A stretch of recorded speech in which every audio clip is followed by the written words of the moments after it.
Building up as we get ready to hit the hottest day of the year so far, and that means that you are going to want to make sure that you're not only taking care of yourself but also your pets. Especially, I mean, they're wearing a fur coat in this heat. I right? always think about that. Yeah, so as many of you already know, temperatures can quickly rise and make certain areas unbearable, in some cases even deadly. 13 News reporter Jack Cooper live at the Humane Society of Southern Arizona this morning. And Jack, we've been talking a lot about this excessive heat throughout the week, so what should pet owners be keeping in mind as we get warmer?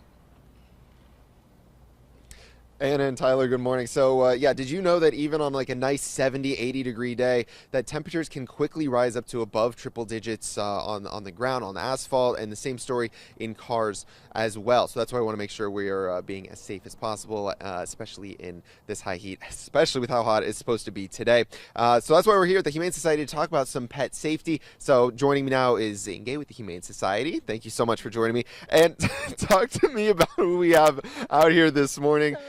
This is Cleo. Cleo is a 9-year-old Mastiff mix, and she's been with us for a little bit. She is a couch potato. She just wants to be cuddled, and she's making her debut today. She has decided that she doesn't want to get up and walk. She just wants her belly rub. So she would make a great pet. We do recommend a dog intro, as well as meeting any young children in the home, but she's a great companion. Awesome. So talk to me about some pet heat safety tips for people that are going to be taking their pets out for the next couple of days. Absolutely.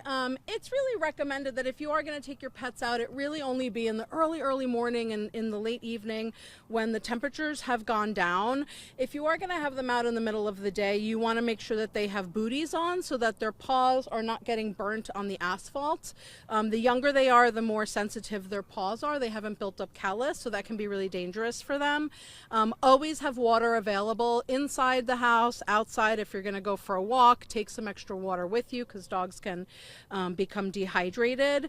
And yeah, if you have them outside, just make it like shorter amounts of time instead of a longer walk, just because the heat is pretty intense.